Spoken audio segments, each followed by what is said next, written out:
¿Alguna vez has confundido la realidad de la ficción?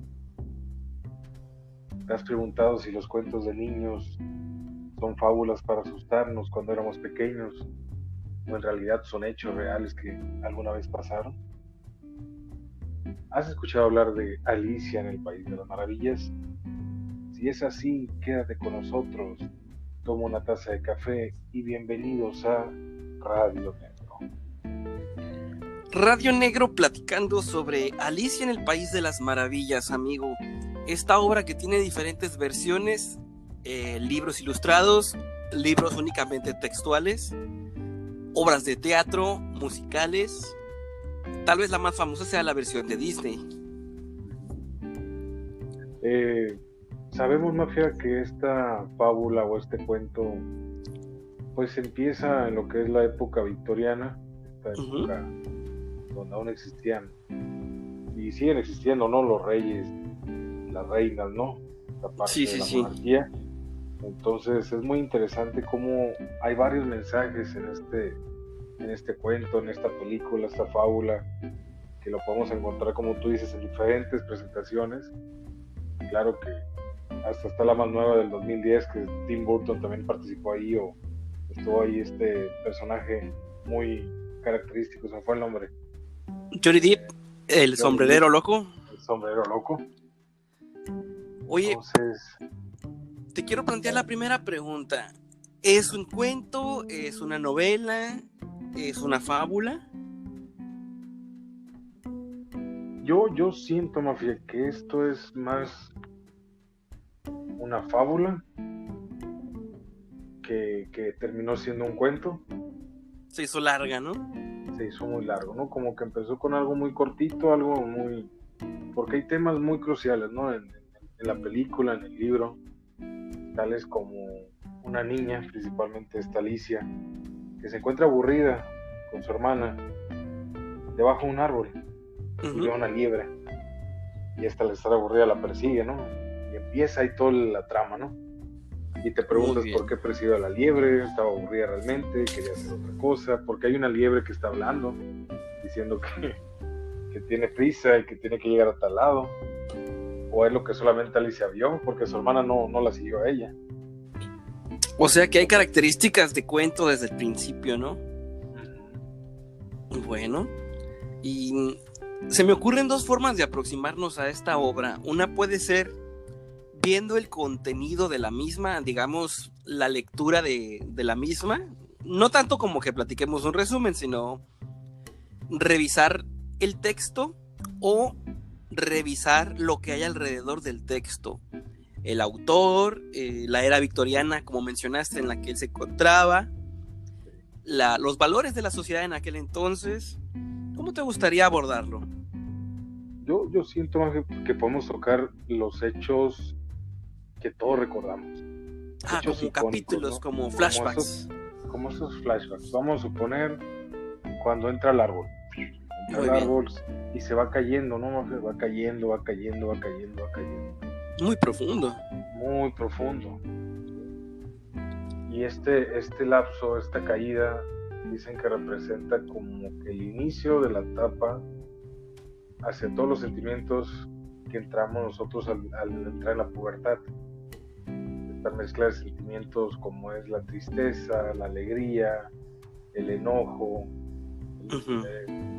el mismo cambio de ahora sí corporal que tenemos. Toda esa caída sentimos esa pequeña depresión, ¿no? Que sentimos todos los adolescentes. Y empieza este cambio, es el inicio apenas de esta caída, ¿no? Algo así como pues la transformación de niño a adolescente, ¿no? Así es. Sin embargo, cabe destacar que en la era victoriana no había la adolescencia como tal, no había un momento donde fueras adolescente, o eras niño o eras adulto. Pero qué tal que si en aquel entonces de alguna manera quisieron empezar a dividirnos, de alguna manera que ya se segmentara esa sección de la población, porque había problemas, yo creo, en ese lapso. Yo creo que tanto para aquellos que trabajaban como para aquellos que pasaban de niño a hombre de golpe, pues había ciertas conductas en ellos que tenían que identificarse, ¿no? qué tal que si este autor dijo, ¿sabes qué? Pues cómo lo puedo representar para que la gente lo vea, lo asimile y lo acepte y crea que sí hay algo, hay un En cambio, medio. ¿no? En medio del adulto y el niño, ¿no? Yo El niño al adulto. sí creo que en la obra está ese debate de soy niño, soy adulto, ¿qué soy? Sí creo que está ese debate, pero no lo había visto como tú dices, como que el evento de caer profundamente fuera una reflexión sobre eso. Incluso vemos relojes, no sé, cuando va cayendo vemos, creo que son vajillas, son varias cosas que, principalmente los relojes, más es lo que me llama la atención, ¿no? Porque pasa el tiempo, ¿no? Porque el tiempo pasa mientras caemos. El tiempo sigue moviéndose, ¿no? En cualquier parte del mundo, en cualquier parte el tiempo sigue su curso, ¿no? Uh-huh. Yo no he tenido... Sí, perdón, ¿y usted? No, continúa porque vas a tocar el punto. Iba a comentar que nunca he saltado en paracaídas, pero la gente que lo hace me comenta que pues dura poco, pero se siente mucho, pero es muy placentero, estás extasiado, emocionado. ¿Qué pasaría si al saltar en paracaídas tardaras 1 hora en caer? ¿Dejaría de ser excitante? ¿Te acostumbrarías? Pues es una pregunta. Dicen que a todo se acostumbra el ser humano, ¿no? Menos a la muerte. Pero el éxtasis yo creo que es un punto aparte, ¿no? Todo lo que nos genere placer, yo creo que entre más duren, pues mejor, ¿no? Tendríamos que vivirlo. No sé, hay que preguntarle a los cerdos, güey, porque ellos tienen orgasmos de 30 minutos. A lo mejor por eso son deliciosos, pero eso no es el tema ahorita, ¿no? Hablando de orgasmos largos, amigo, las personas que utilizan DMT, no estoy promoviendo la droga, pero las personas que la han fumado dicen que se siente una sensación orgásmica en todo el cuerpo y durante varios minutos. Entonces, no sé, podría usarse como referencia al orgasmo del cerdo. Sí. Pero no lo estamos invitando a que se droguen con DMT. Continuemos con Alicia. Muy bien. Va cayendo y llega a una sala, ¿no? A una sala donde hay muchas puertas pequeñitas. Sí. Y en una mesa hay una llave de oro. Y esa puerta abre una puerta a un jardín maravilloso, nada más que la puerta es chiquitita y Alicia es tamaño normal. Así es. Yo esto lo entiendo como que no puedes. Ahí vamos al otro punto, perdón. Sí. ¿Qué tal, Mafia? Tocando el tema de la llavecita, que pues tiene que tomar una pócima que pues ve que cuando abre la llave no puede pasar por ahí y vuelve a voltear y aparece mágicamente ahí un frasquito, ¿no? Uh-huh. Que dice, bébeme. En el relato original ella primero revisa que no sea veneno porque anteriormente a cualquier cosa pues le ponían alguna leyenda, ¿no? Porque varios niños en aquella época pues veían un líquido y se lo tomaban. Sí. Entonces al ver que no tenía ninguna etiqueta pues dijo pues de su madre, ¿no? Adelante, ¿no? Y empiezan los cambios de tamaño que hay en el cuento, ¿no? Uh-huh. A chiquita a grande, y son los cambios que experimenta yo creo el cuerpo humano en esta etapa de la adolescencia también, ¿no? Porque hay cambios de tamaño obviamente en el cuerpo humano, obviamente hay crecimiento de los órganos, hay diferentes cambios en el cuerpo y se simboliza de alguna manera esa parte, ¿no? Lo que comentabas de la transición a la adolescencia, ¿no? Uh-huh. Está la pelea interna de saber si soy chiquito o si soy grande, porque en la era victoriana a los 10 años ya te mandaban a trabajar a las minas, pues ya eras un adulto, y a los 10 años todavía tienes ganas de estar jugando y de estar correteando. Entonces, ¿soy niño o soy adulto? O también el hecho de que no puedes entrar a la puerta porque eres grande quiere decir que no puedes jugar porque eres un adulto. Exactamente. Ya no puedes estar ahí con los niños jugando. Y esta sensación, o mejor dicho, esta acción de estar creciendo y encogiendo, confunde mucho a Alicia y se pone a llorar y hace un mar de lágrimas. Y ella está preguntándose pues, ¿quién soy entonces, no? ¿Quién soy yo? Sí, es una pregunta, yo creo que de las más difíciles en la filosofía mafia. ¿Quién soy yo? Ahí se nos pone existencial la chava. Sí. Y esta misma pregunta se va a estar repitiendo en varias partes de la novela. ¿Por qué? Porque siente estos cambios, ¿no? Estos cambios de... Ya no soy una niña, ya no puedo jugar, porque como tú dices, en la época victoriana, a partir de los 10 ya ahora le iba a trabajar, ¿no? Ya hay que A producir, mija. hay que buscar un oficio, sea panadero, sea granjero, sea carpintero, sea el herrero, sea guardia, lo que sea, ¿no? Tienes que chambearle, ¿no? Y empezar a aprender ese oficio al que te ibas a dedicar toda tu vida. Entonces yo creo que había un pequeño, en aquel entonces yo creo que generaba un pequeño trauma en algunas personas porque no hacían lo que querían. Y vemos que en esta historia ella hace demasiadas cosas que como que indican que esta persona quería hacer otra cosa de la que era ella, ¿no? Sí, como que por mantener los buenos modales o las formalidades se deja llevar. Así es. Y la cultura victoriana era muy en ese sentido, ¿no? Era muy religiosa, muy recatada, pero por otro lado, pues están explotando niños. Desde pequeños. Sí, y la educación Chicos. o la escuela era tremendamente autoritaria. Pertenecía a una corriente de pensamiento llamada utilitarismo. Esta visión de la educación consiste en que, bueno, no de educación, de sociedad, consiste en que todas las decisiones tienen que estar orientadas a lo que es útil para la mayoría. Y te voy a dar ejemplos prácticos del día de hoy. Cuando las personas estacionan su carro en la banqueta, por encima de la banqueta, le están quitando el espacio al peatón. Y el peatón se ve obligado a caminar por la calle. Esto es, no sé si sea legalmente una violación, pero tengo entendido que es ilegal, pues, porque los carros no son para estar sobre la banqueta es para caminar. Y habrá quien diga, oye, ¿por qué tengo que caminar limitado al espacio que ustedes me hicieron como banqueta? Cuando el mundo es enorme, puedo caminar por todos lados. Entonces la respuesta podría ser, lo que pasa es que es más útil para la mayoría que tú camines por la banqueta y los carros vayan por la calle y las personas por la banqueta. Eso es lo más útil. Que era el sentido común de la época, ¿no? Sí. O por ejemplo, pues si eres un niño de 10 años, pues ya estás grandecito, mijo, ya puede trabajar, aunque no produzcas lo mismo que un adulto. Póngase a chambear con la pala y ayude, ya puedes traer dinero a la casa.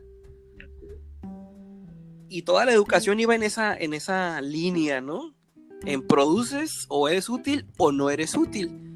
Y lo que es útil es lo que hace felices a los demás, de acuerdo con esta concepción de utilitarismo. Aplicado a la realidad, pues, ¿cuántas cosas nos hacen felices, pero dañan a otros? Y que no podemos hacer porque, pues, sería lastimar a los demás. O sea, ¿sí tiene un sentido ético? Sí.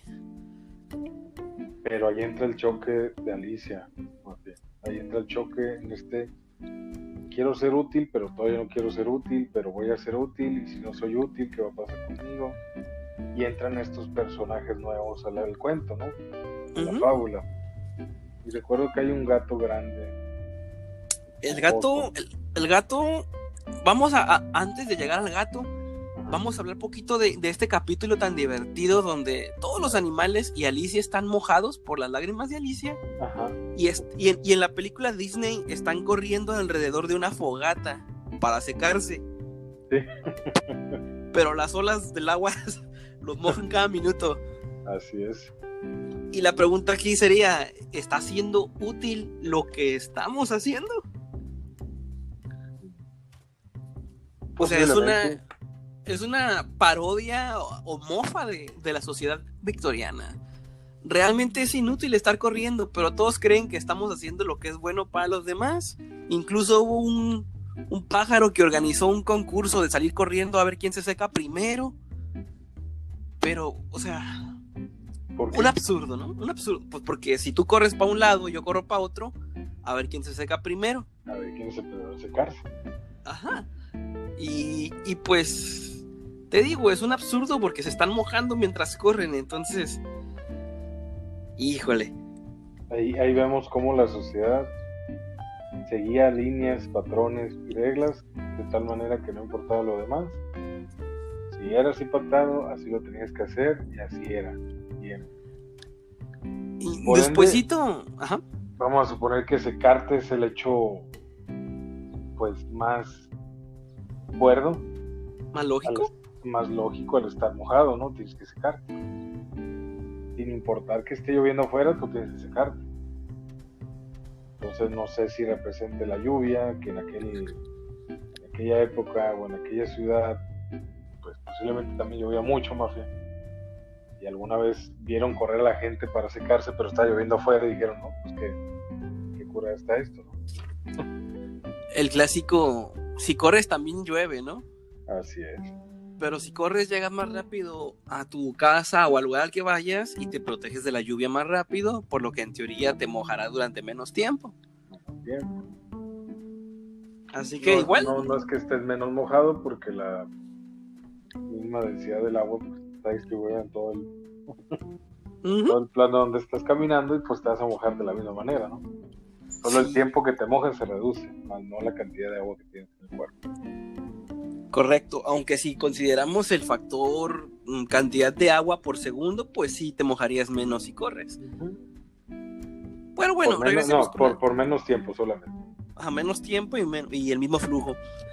Regresemos a Alicia y nos encontramos con una oruga sentada sobre un hongo, fumando una pipa, una narguile, una chicha, una juca, una cachimba. Tú sabes que esa oruga... Mafia, ¿qué nos trae, Mafia? Aparte de la palabra coloquial que queremos usar del valeverguismo.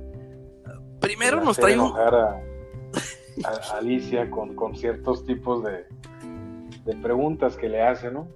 Sí, esta oruga es muy fastidiosa con sus preguntas, pero son bastante justas. Porque lo primero que le pregunta es, ¿quién eres tú? Sí.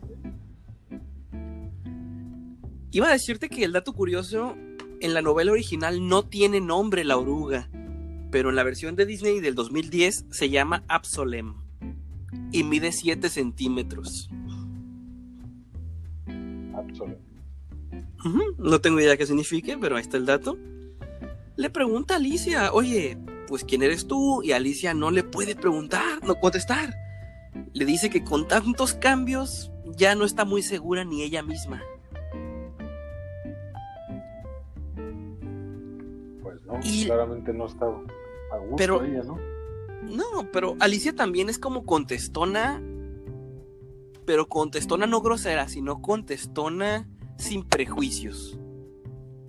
Entonces ella le dice, oye, oruga, no me critiques por no saber quién soy, porque tú, cuando te metes en una crisálida y te conviertas en una mariposa, pues tampoco vas a saber quién eres tú. Ahí empieza, ¿no? Sí, tú también te vas a transformar. O sea, los adultos que critican a los niños que pasan a la adolescencia, también pasaron por la adolescencia. Pero al no recordar ese dato, o no reconocerlo como tal, se les hace muy sencillo solamente aventar la pregunta de quién eres tú.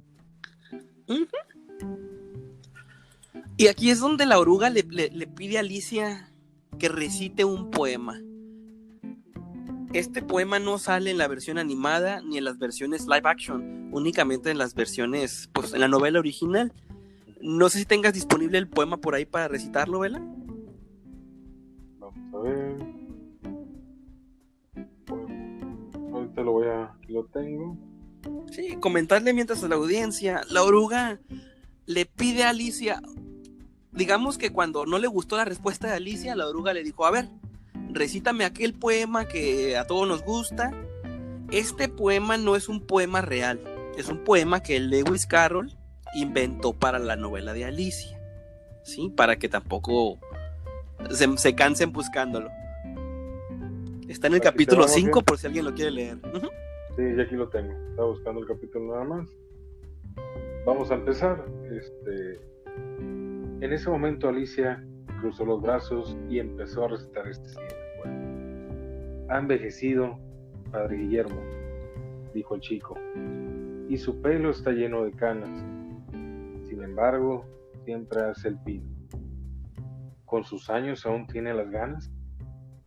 ¿Cuándo, joven?, dijo el padre Guillermo a su hijo.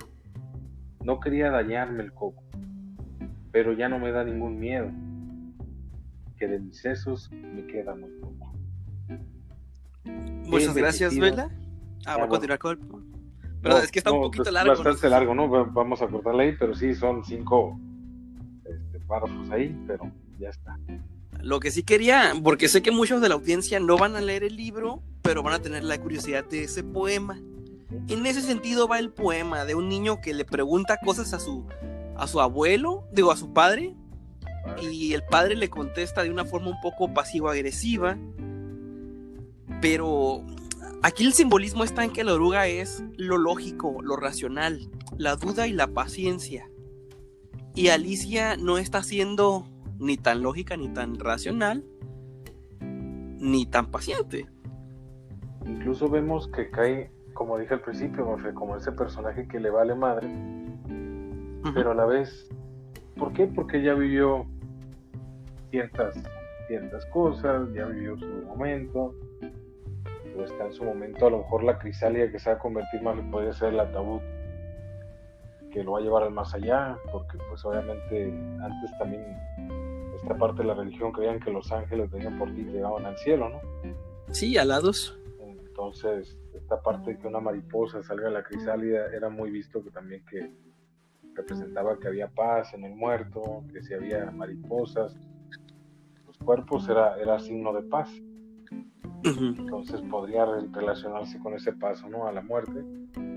Y este enojo o esta seriedad también que tiene la oruga es una persona ya mayor, ¿no? Es una persona que está cansada, que ya sabe que está cansada, que tiene sus vicios, como había en cualquier época, pero que le plantea a Alicia lo que va a pasar, ¿no? ¿Quién eres tú? Yo no tengo la respuesta a mi pregunta, pero a lo mejor tú sí la puedes tener. Y obviamente pues empieza, ¿no?, esta parte otra vez del poema y el contestarle y todo esto, ¿no? Correcto. Llegamos a la parte del famoso gato de Cheshire, creo que se pronuncia. De Cheshire.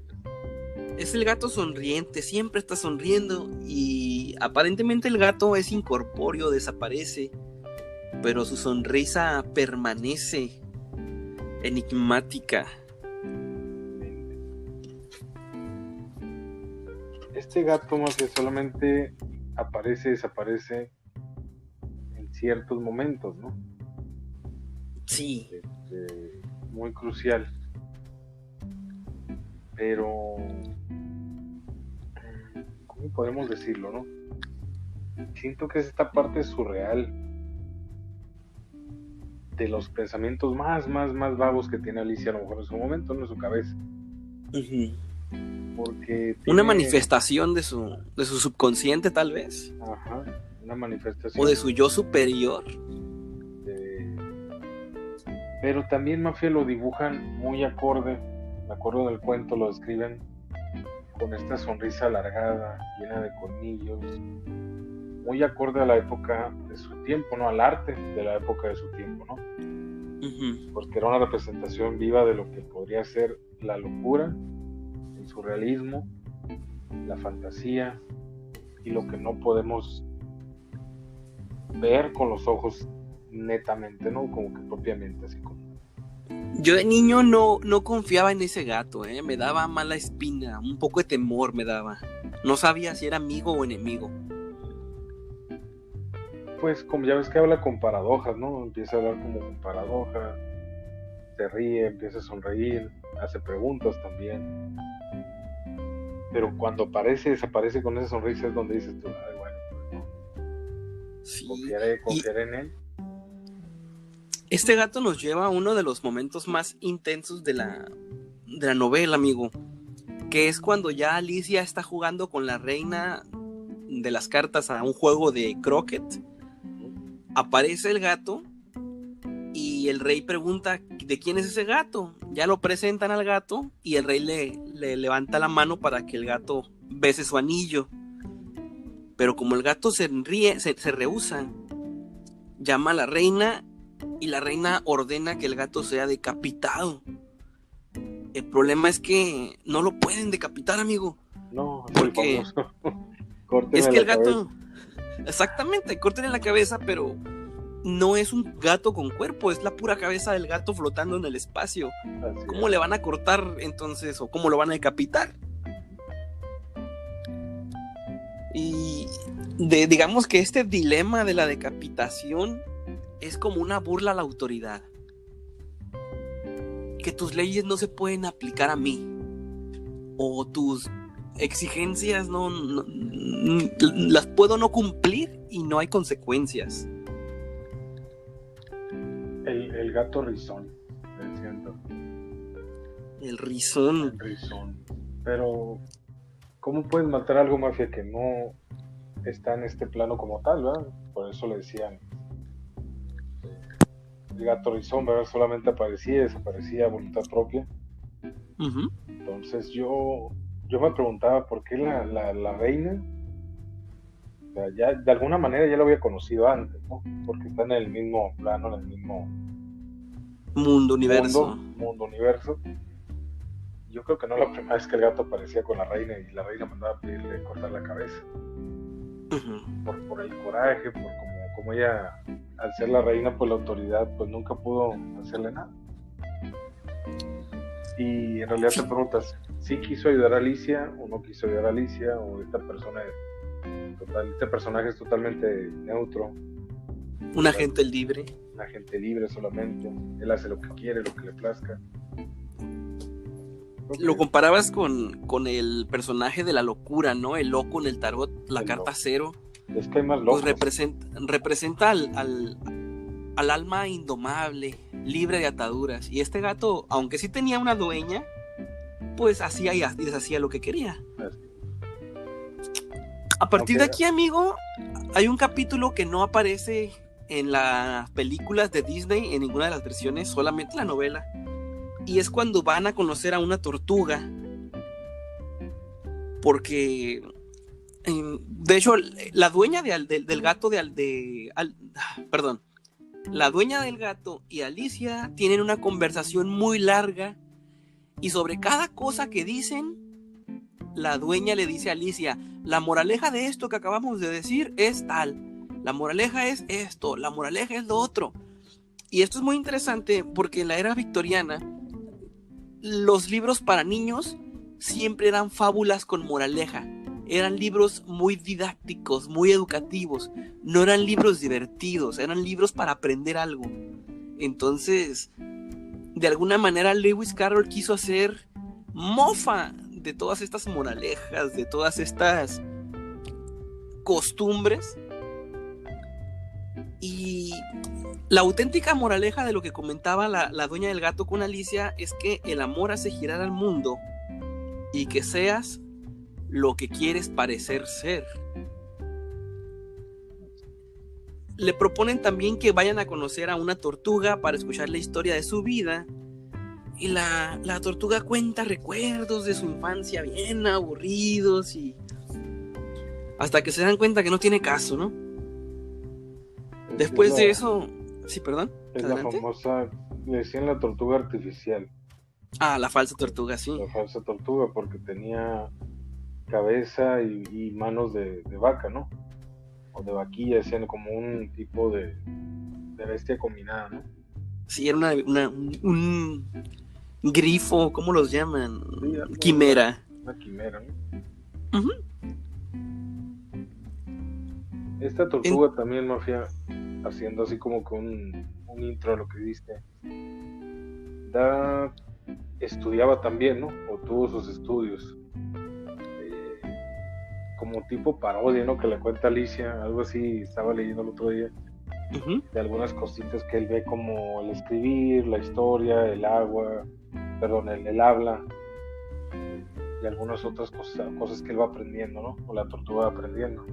Sí, cuenta su vida. Pero como es una tortuga, lo cuenta de una manera muy, muy, muy tranquila, ¿no? Muy calmadita. No Muy como aburrida. no como la historia con los sombrereros que no los tocamos, pero el gato, la oruga, pues es otra cosa, ¿no? Correcto. Y ya llegando al final de la obra, hay se inicia un juicio en contra de una carta de corazones que aparentemente se robó los pasteles de la reina. Y se dan cuenta que el acusado es la reina, el juez es la reina. O sea, es un juicio falso. Y Alicia desenmascara todo este proceso, así que ordenan que le corten la cabeza. Pero Alicia tiene más valor aún y les dice, oye, ustedes no tienen derecho a decirme nada porque solo son cartas, yo soy una persona. Y en ese momento Alicia despierta y se encuentra junto al río, junto a su hermanita, y se da cuenta que todo fue un sueño. Vaya. ¿Qué podemos sacar de todo esto? Bueno, Vela, te presento la gran pregunta, amigo. ¿Podemos separar al artista de su obra de arte o tenemos que considerarlos uno solo? Como toda fábula o cuento, Mafia, plasmamos lo que creemos. Si somos el autor, lo que creemos, lo que sentimos en ese cuento, ¿no? Uh-huh. Entonces va a ser muy difícil separarlo completamente del cuento. Siempre, aunque sea un porcentaje dividido, un porcentaje máximo, mínimo, va a ir grabado algo de él ahí Sí. Algún pequeño trauma que pasó, algún cambio que surgió, Era una época diferente. Mira, se dice mucho que Lewis Carroll era pederasta, que él no que abusó, pero que deseaba de forma sexual a una niña llamada Alice, que fue la inspiración para Alicia en el País de las Maravillas. Yo estuve investigando al respecto. Descubrí que en efecto Lewis Carroll se hizo amigo del papá de esta niña Alice, porque Lewis Carroll trabajaba en una universidad como profesor y el director pues era el papá de esta niña. Después el papá le presentó a sus hijos, a los hermanos grandes, y finalmente conoció a Alice y a otras niñas chiquitas del papá, pero era una relación de amistad. Incluso me leí un libro que es la biografía de aquí tengo anotado el nombre, se llama Real Alice, de Anne Clark, que es la biografía de esta niña Alice, donde ella cuenta que nunca hubo un intento de propasarse por parte del autor, que siempre fue una relación del tipo, hola niñas, vamos a caminar al monte, al parque, ahí por ahí, y el señor les platicaba cuentos, les inventaba historias para divertirlas, no cuentos con moraleja como era lo normal, sino historias locas, divertidas. Y pues fue como poco a poco tejiendo la novela de Alicia en el País de las Maravillas. Entonces, aparentemente hubo una discusión entre Lewis Carroll y la familia. No se sabe claramente por qué, ya que en los diarios de Lewis Carroll se encuentran arrancadas las páginas que hablaban del tema. Y se cree que quien las arrancó fue la hermana de Lewis Carroll. A lo mejor en esas páginas sí había información incriminante, pero también parece ser que la razón de la discusión era una cuestión política. Obviamente, al ser el papá de la niña, pues el director de una universidad importante era una persona política y hubo alguna discusión. Se separó de la familia, cortó las relaciones, y a los 2 años Lewis Carroll le regaló a la niña pues la novela original de Alicia en el País de las Maravillas, de su puño y letra. desconocía ese dato, pero estamos aquí para aprender y para cuestionarnos qué había en Sí, esas páginas, ¿no? ¿Qué había en esas páginas? ¿Existirán esas páginas todavía como parte de un códice perdido?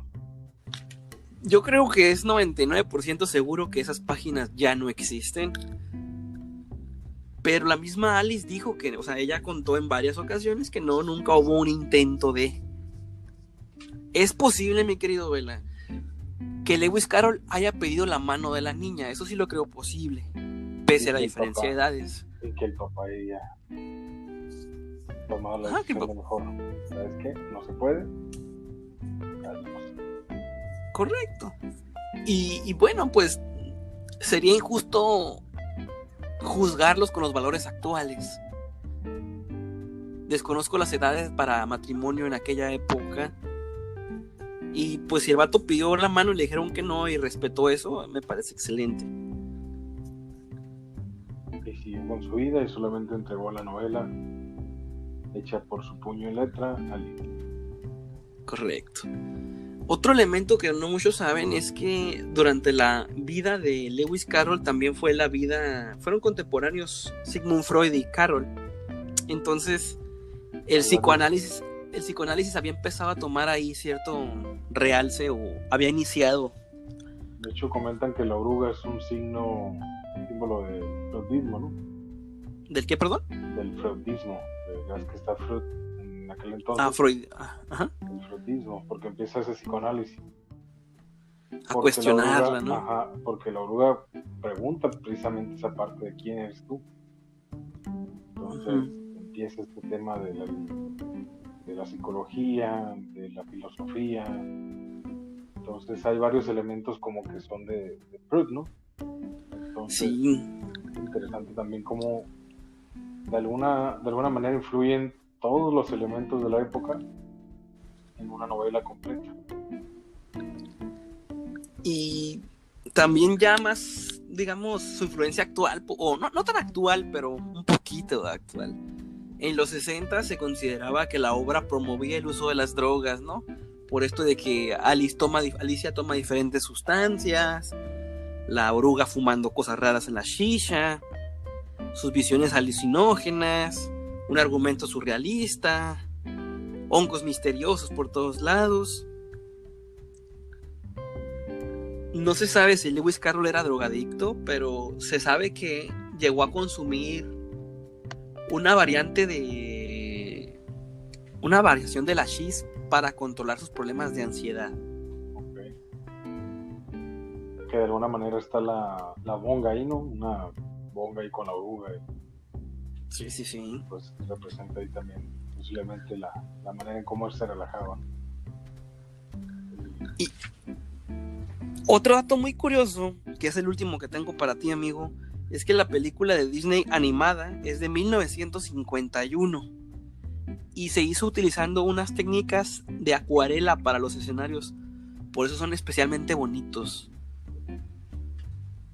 Son muy, muy coloridos. Sí, y es una de las películas más importantes para Disney de toda su historia. Yo creo que, ¿por qué? Porque incluye, siento que se apega a la novela en algunas cosas y en otras pues tú sabes que Disney le gusta, Le mete acá. le mete su sazón, ¿no? Y le quita algunas cosas que son las que en verdad pasaron, ¿no? Lo que no recuerdo es si en la película de Disney aparece la tortuga. No, creo que No, sí, ¿verdad? hay una parte, hay una parte que sí la recrearon, esa de la tortuga, no estoy seguro, pero si podemos comentarlo en el siguiente programa, pues lo voy a dar hincapié, ¿no? Pero creo que sí hay un dibujo animado de Disney, porque recuerdo la tortuguita con un sombrero, pero es una cabeza de vaca y es una tortuga. Vagamente, ¿no? Porque todos pasamos por esas películas, ¿no? Sí. Todos tuvimos oportunidad de ver películas de Disney. Pero Me sorprende conocer gente que nació después de 1999, o sea, gente del 2000 en adelante, que me han dicho, yo nunca he visto una película de Disney. Me impresiona, ¿eh? Pues ya nos alcanzó ese cambio generacional, ¿no? Y te lo digo porque He conocido gente que me dice eso. Es que nosotros ya estamos ancianos. Estamos ancianos.